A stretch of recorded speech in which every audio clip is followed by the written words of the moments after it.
لیکن میرے عزیزو، آج میں ایک بہت اہم بات آپ کے سامنے رکھنے جا رہا ہوں۔ ہو سکتا ہے دنیا اسی پہلی والی کیفیت پر واپس آ جائے، اسی کیفیت پر جہاں سے شروع ہوئی تھی۔ آج کے حالات دیکھ کر یہ لگتا ہے پیٹروٹ میزائل اور نیوکلیئر ویپنز کے ذریعے سے پوری دنیا ایسی تباہ ہو رہی ہے۔ یہ تو ابھی ہتھیاروں کا استعمال پورا نہیں ہوا۔ جو ہتھیار یہ سپر پاور کنٹریز بنا کر کے بیٹھے ہوئے ہیں، ان کا ابھی استعمال نہیں ہوا ہے۔ 1945 میں جو نیوکلیئر کا استعمال ہوا تھا، اس کا اثر آج تک ہوتا ہے جاپان میں، ناگاساکی اور ہیروشیما میں۔ آج سے تقریباً 70 سال پہلے استعمال کی ہوئی چیزوں کا آج بھی اثر ہے۔ نسلیں وہاں کی لنگڑی لولی ہیں، زمین بنجر ہے کہ کبھی سبزہ نہیں اگے گا، اور اس زمانے میں بنایا ہوا وہ نیوکلیئر ویپن تھا۔ 70 سال کے بعد تو ٹیکنالوجی بہت آگے بڑھ چکی ہے۔ آج کے ان کے پاس جو نیوکلیئر ویپن ہیں، جو دانشور بتاتے ہیں کہ ایک کنٹری ہی جس کے پاس نیوکلیئر، امریکہ ہو یا رشیا ہو، وہ 9 بار دنیا کو تباہ کر سکتے ہیں۔ پوری دنیا کی بات کر رہا ہوں، اتنے ہتھیار وہ جمع کر کے رکھے ہوئے ہیں۔ ان کا تو ابھی استعمال نہیں ہے، بڑے میزائل کا ابھی استعمال نہیں۔ لیکن میں آپ کو جو بات چھیڑا کہ کیا دنیا واپس اپنے پہلی کیفیت پر آئے گی، میں آپ کو بہت کوئی پیشن گوئی کرنے والا، پریڈکشن کرنے والا، اس انداز میں بھوشمانی کرنے والا اس انداز سے نہیں بتا رہا ہوں۔ قرائن اور قیاس، آج ایک ہی انرجی پر آپ کی روک لگا دی جائے تو دنیا میں ہماری زندگی ٹھپ پڑ سکتی ہے۔ آپ کو پتا ہے تیل اور گیس کے معاملات میں آج دنیا جوجھ رہی ہے۔ صرف یہ انڈینز کا مسئلہ نہیں ہے، تقریباً دنیا کا۔ اور آپ کو اندازہ ہونا چاہیے یہ جو جنگ چل رہی ہے امریکہ، ایران، اسرائیل کے بیچ میں، سب کو خبر ہے تقریباً، آج انٹرنیٹ سے سب لگے ہوئے ہیں اور خبریں لیتے رہتے ہیں۔ ایران کے پاس ایک ہرمز اسٹریٹ ہے جس سے سارے شپس گزرتے ہیں۔ دنیا وہاں سے اپنے تیل اور گیس اور فرٹیلائزر کی کھپت کرتی ہے، لیتی ہے، دیتی ہے۔ لیکن حیرت کی بات یہ ہے پوری دنیا وہاں سے جو ٹریڈ کرتی ہے وہ صرف 25% ہے، 25% نہیں، 25% وہاں سے تیل دنیا کا آتا ہے۔ مجھے حیرت اس بات کی ہوتی ہے کہ ایران نے صرف 25% پہ روک لگائی تو ابھی دنیا اس کی حالت یہ ہے۔ صرف ابھی 20-25% کو روکا گیا ہے، سپلائی چین رک گئی ہے، تو ابھی سے لوگ پینک ہونا شروع ہو چکے ہیں۔ یہ تو ابھی آپ کو اندازہ نہیں، چند دنوں کے بعد جو حالات آنے والے ہیں، اللہ ہی خیر کرے۔ شاید ہم لوگ لاک ڈاؤن سے بھی بری حالت کی طرف جا سکتے ہیں، اللہ بچائے۔ یہ تو صرف 25% پر اگر کسی نے روک لگائی ہے تو دنیا پینک ہو رہی ہے۔ میرے عزیزو، وہ وقت آئے گا، میرے آقا صلی اللہ تعالی علیہ وسلم نے جو قیامت کے قریب ہونے والی نشانیاں بیان فرمائی، اس میں سے بڑی نشانیوں میں ایک نشانی یہ بھی ہے کہ قتل اور خون ریزی بہت بڑھ جائے گی، اتنی زیادہ کہ ایک باپ کی اگر 100 اولاد ہیں تو 99 مر جائیں گے اور ایک بچے گا۔ قتل اور حرج اتنا بڑھ جائے گا، مال کی کثرت ہو جائے گی، یہ بھی حدیث پاک میں ہے جو قیامت کی نشانیاں ہیں اس میں۔ اور یہ جو حالات ہیں، ابھی کسی نے ایک حدیث بھی سوشل میڈیا پر نشر کر کے بہت وائرل کیا تھا، اس پر بھی میں آپ سے گفتگو کروں۔ ایک حدیث ملتی ہے، اذا رأیتم عمود احمر قبل المشرق، جب ایسٹ کی طرف سے، اب یہ تو ایریا پورا میڈل ایسٹ ہی ہے، مشرق کی طرف سے تم آگ کا ستون دیکھو تو حضور فرماتے ہیں فادخروا طعام سنتکم، تو اپنے 1 سال کا کھانا جمع کر لو۔ اور اس میں حدیث میں یہ بھی کہا گیا ہے اذا رأیتم عمود احمر، عمود نار احمر، ایسا حدیث کے الفاظ ہیں۔ فی شہر رمضان، حدیث میں یہ ملتا ہے کہ رمضان کے مہینے میں جب مشرق کی طرف تم آگ اگلتی ہوئی دیکھو تو اپنے سال بھر کا کھانا پانی جمع کر لو۔ اب ایک طرح سے اس حدیث پر جو کلام ہے وہ بھی میں عرض کرتا ہوں، اکثر ائمہ اکرام نے اس حدیث کو ضعیف قرار دیا ہے، اور ضعیف احادیث بہت ساری اعمال میں مقبول ہوتی ہیں، لیکن جن ائمہ نے اس کو ذکر کیا، اب اس کی تشریح ہم یہ نہیں کہتے کہ جس آگ کا اور جس ستون کا ذکر آیا ہے وہ یہی جنگ کے متعلق ہے اور یہی ایران سے نکلنے والی آگ کا ہے، یہ ہم یقین کے ساتھ نہیں کہتے، لیکن الفاظ یہ ملتے ہیں کہ مشرق کی سمت سے اگر تم آگ کا مینار دیکھو، یہ میزائل جب اڑتے ہیں تو یہ آگ کا مینار ہی بن جاتے ہیں، آگ کا ستون بن جاتے ہیں۔ بہرحال بہت ساری علامات ایسی ہیں میرے عزیزوں، یہ اندازہ تو ہے کہ یہ آپس میں دنیا کو تباہ کریں گے، یہ طاقتیں ٹکرائیں گی اور دنیا کو تباہ کریں گی۔ لوگوں کی موت کثرت سے ہوگی، بڑے لوگ اپنی اپنی سیکیورٹی اور اپنی حفاظت کا انتظام کر کے بیٹھے ہوں گے. عام انسانوں کو مرنے کے لیے چھوڑ دیا جائے گا. جنگوں میں سب کی تباہی ہے. کہنے کو تو امریکہ کل اعلان کر دے گا کہ ہم جیت گئے. جیت کس بات کی ہے؟ کیا انسانوں کے ہزاروں قتل کے بعد کوئی جیتتا ہے؟ ادھر بھی قتل ادھر بھی قتل، اور انسانوں کی موت کے بعد ونر کس کو کہا جاتا ہے؟ یہ تو صرف اور صرف اپنے نفس کو بڑا بنانے کا ایک ذریعہ ہے. باقی جیت کسی کی نہیں ہوتی. جنگوں میں مرتے ادھر بھی ہیں مرتے ادھر بھی ہیں. ہاں اتنا ہے کہ ادھر کم مرے ادھر زیادہ مرے، لیکن موت تو ہے.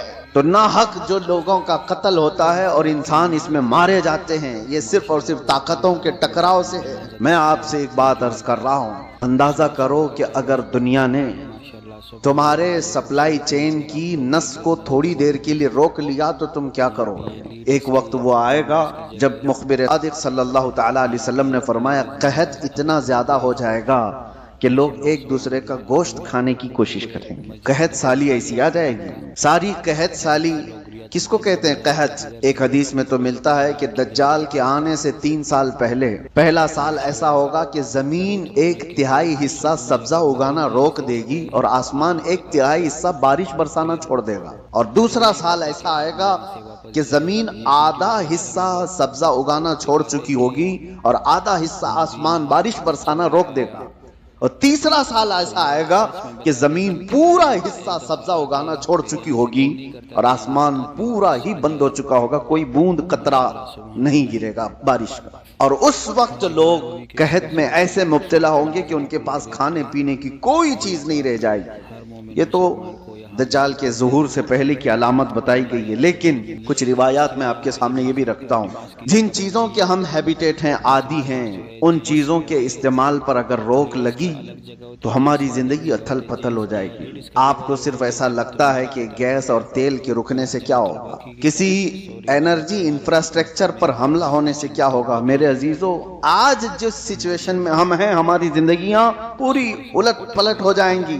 ہم وہ لوگ نہیں ہیں جو چکی پیس کر کھانے والے تھے. آج مشینوں کے دور میں جینے والے لوگ ہیں. تمہارے پاس ایک چمچ مسالہ بھی بغیر مشین کے پیسا ہوا نہیں ہوتا. ہر چیز کے لیے تمہیں انرجی کی ضرورت ہے، ہر چیز کے لیے تمہیں کرنٹ اور تیل اور گیس کی ضرورت ہے. ایسی عادت ہمیں آج لگی ہوئی ہے. ہمارا کوئی کھانا بغیر مشینوں سے گزرا ہوا نہیں آتا، کوئی کھانا. ہاں صرف اور صرف قدرتی پھل فروٹ کھا لیے تو الگ بات ہے. باقی سارے جو کھانے کے جو ہمارے عادات ہیں یہ بغیر انرجی پروسیس سے نہیں آتے ہمارے پاس. کل کو جب یہ سواریاں رک جائیں گی، جب یہ نقل و حمل ایک جگہ سے دوسری جگہ جانے کے ٹرانسپورٹ اور کمیونیکیشن سب رک جائے گا تو لوگوں کے اندر کا ایک پاگل پن باہر آئے گا. یہ ابتدا ہے.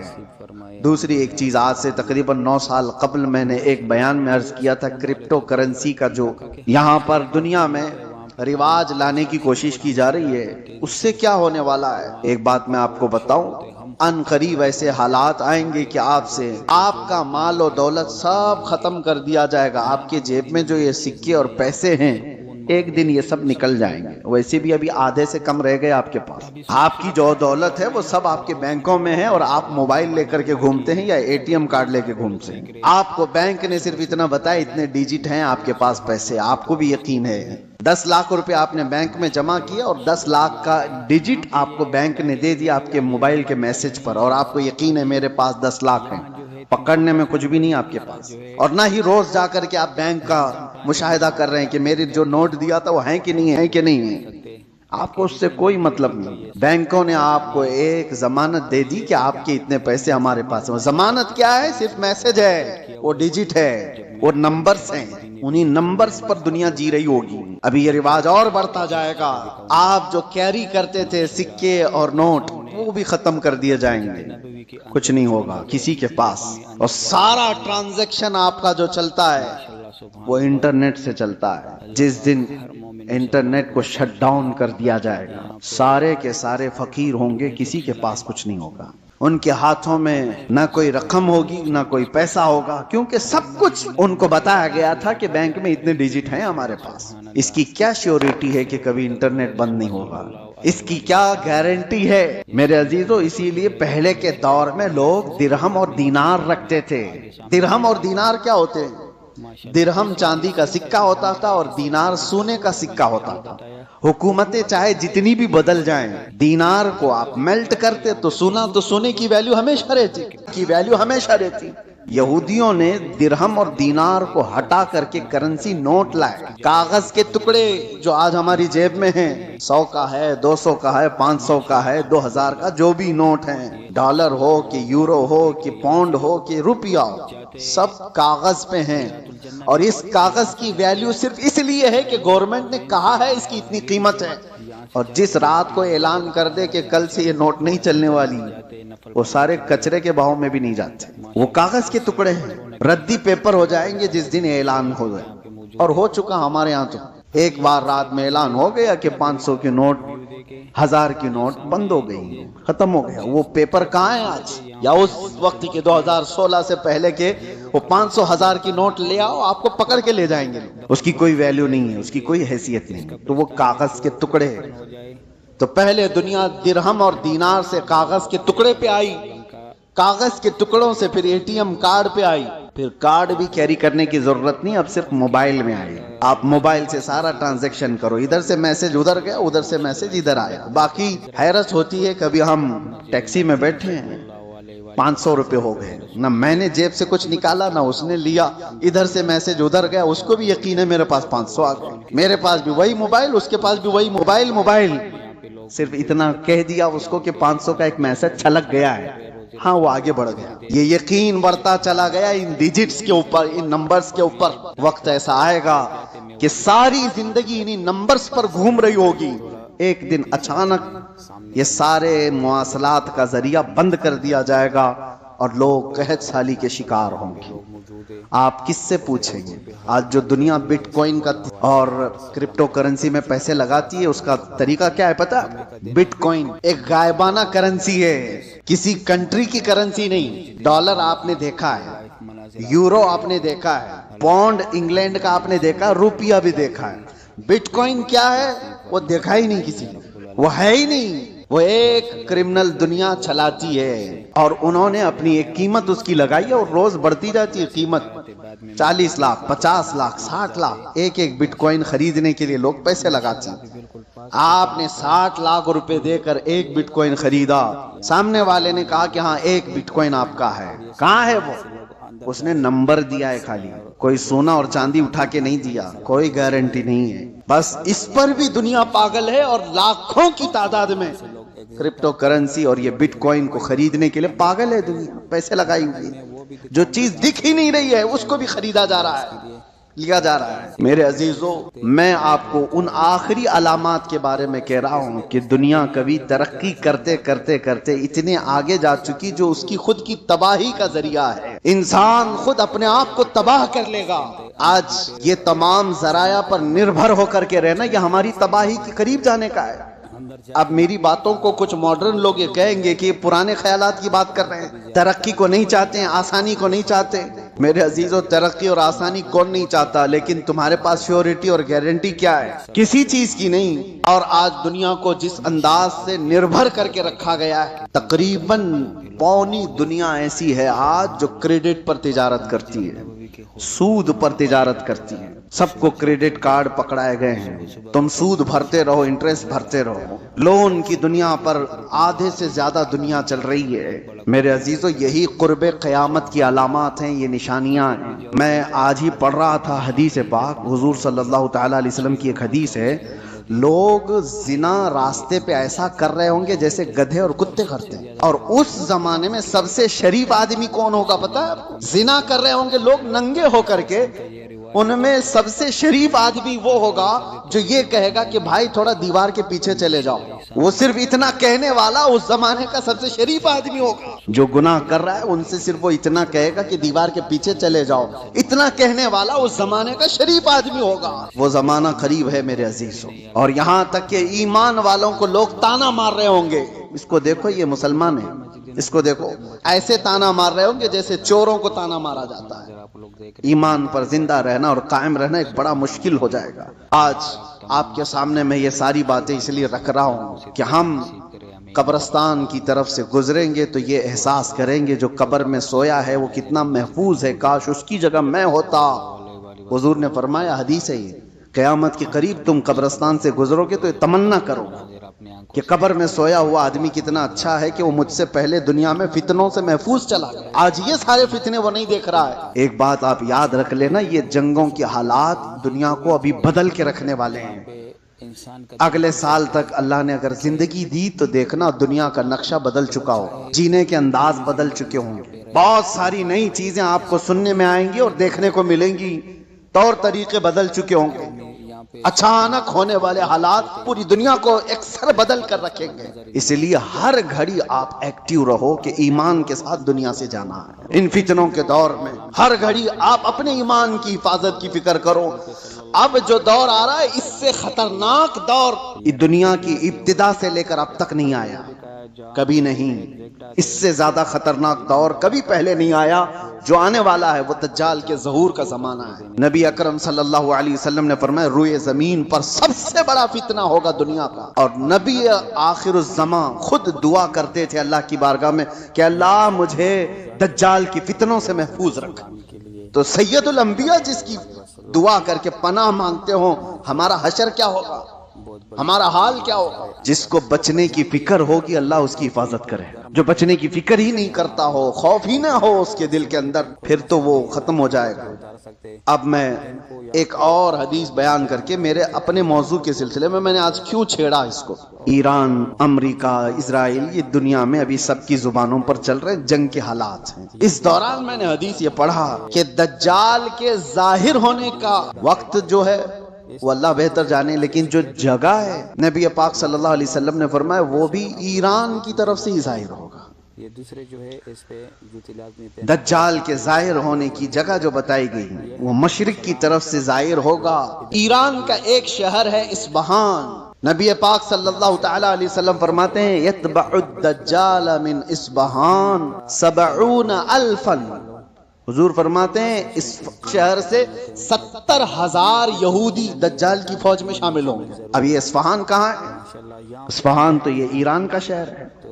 70,000 یہودی ہیں یہاں پر؟ نہیں، لگتے تو نہیں ہیں، لیکن حدیث پاک ہے، اللہ کے نبی صلی اللہ علیہ وسلم نے فرمایا 70,000 یہودی دجال کی جماعت میں داخل ہوں گے، وہ ایران کے اس شہر سے داخل ہوں گے، اس کی فوج میں آئیں گے۔ ہو سکتا ہے لوگ میرے اس بیان کو یوں کہہ رہے ہوں کہ یہ ایران کے خلاف بول رہے ہوں۔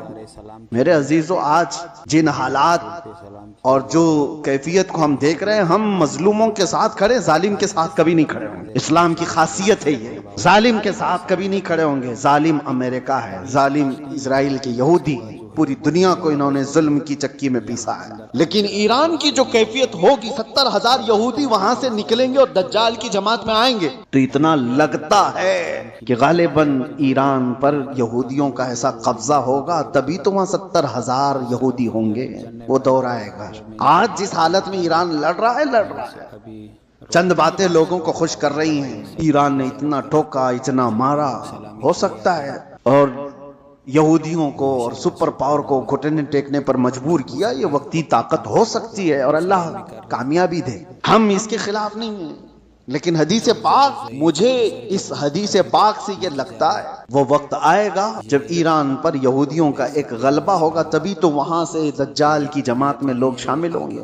دوسری حدیث یہ بھی میں بتاؤں، امام مہدی جب ظاہر ہوں گے تو فرمایا گا امام مہدی کی جو فوج ہوگی وہ قسطنطنیہ کو فتح کرے گی۔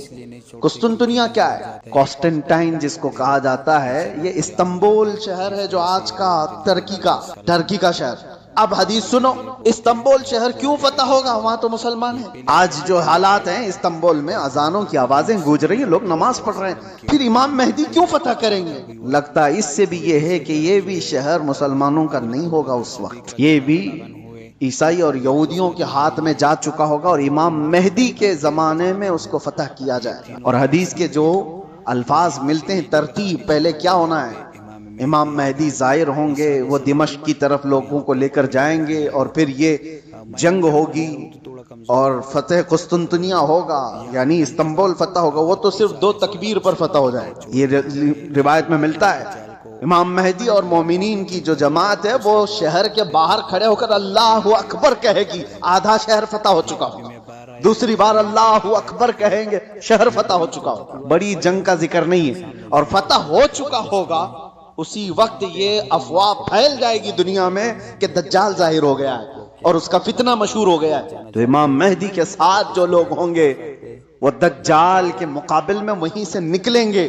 تو امام مہدی کے متعلق جو بات ہے، ابھی جو میں نے کہا قسطنطنیہ، یہ بھی استنبول شہر اس وقت شاید ہم مسلمانوں کے ہاتھ میں نہیں ہوگا، تبھی تو فتح ہوگا. اور تیسری ایک خاص بات، جو بات میں نے چھیڑا تھا، حضور فرماتے ہیں جو مجاہدین اخیر زمانے کی جنگ میں شریک ہونے والے ہیں، حضور فرماتے ہیں اللہ نے ان پر آگ کو حرام فرما دیا. روئے زمین کے بہترین لوگ ہوں گے جو امام مہدی کی فوج میں شامل ہو کر مقابلہ کر رہے ہوں گے دجال سے.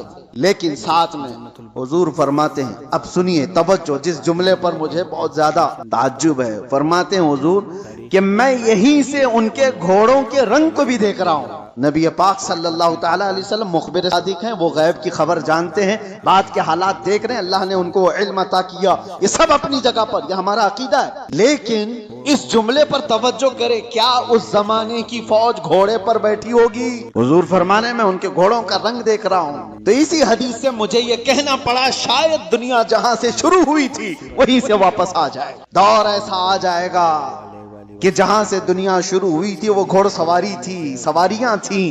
لڑائی کے دور بھی تلواروں کے تھے، نیزے اور بھالے کے تھے، میزائل اور یہ سارے جیٹ طیارے نہیں تھے. اسی لیے ایک مشہور سائنسدان آئنسٹائن کی بات میں کوئی اپنے حوالے کے لیے یا میری تائید کے لیے نقل نہیں کر رہا ہوں، لیکن مشہور ہے زمانے میں. اس نے کہا تھا تھرڈ ورلڈ وار کیسے ہوگی یہ مجھے پتا نہیں، لیکن فورتھ ورلڈ وار ہوگی تو لکڑیوں سے لڑی جائے گی. تو اس سے پوچھا گیا ایسا کیوں؟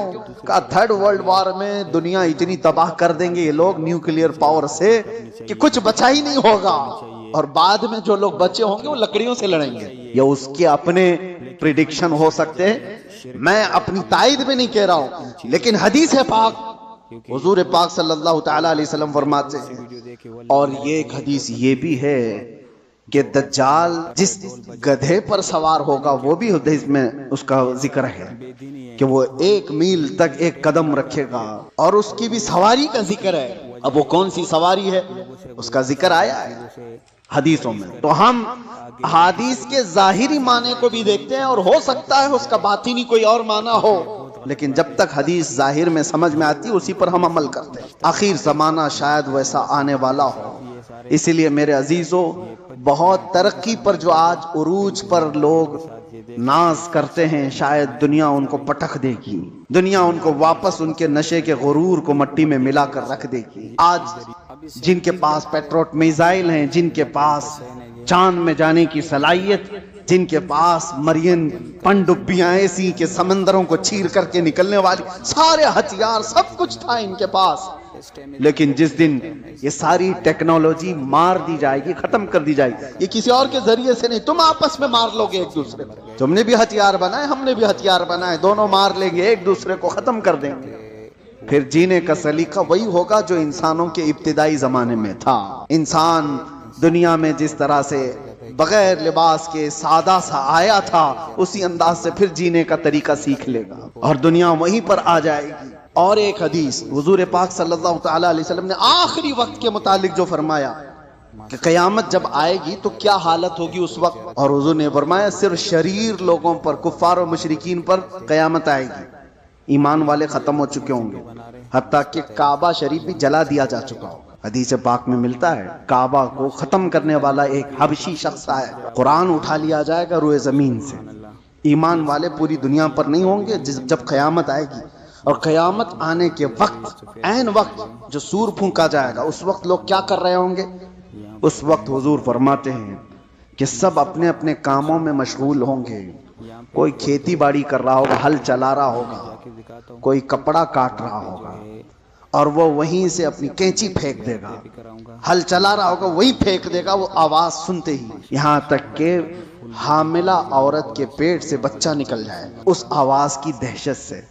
دودھ پلانے والی ماں اپنے بچے کو پھینک دے گی. یہ جو حدیث میں ہے وہاں پر بھی دنیا کی بڑی ترقیات کا ذکر نہیں ہے. یہ نہیں ہے کہ بہت ہائی فائی انٹرنیٹ میں آدمی بیٹھا ہوگا یا مشینیں چلا رہا ہوگا، وہاں پر بھی حدیث میں ذکر ملتا ہے کہ ہل چلا رہا ہوگا، کینچی کاٹ رہا ہوگا۔ پھر مجھے یہی کہنا پڑتا ہے کہ دنیا جہاں سے شروع ہوئی تھی انہی حالات پر آ جائے گی۔ یہ کینچی ہاتھ میں لے گی اور ہل ہاتھ میں لے گی، زمین میں بیج بوئے گی اور فصل اگائے گی، اور جب آئیں گے تو چکی پیس کر کے اپنے گھر کے کھانے کا انتظام کرے گی۔ بہرحال جو بھی حالات ہیں، ہم دنیا کے آخری وقت پر آ چکے ہیں۔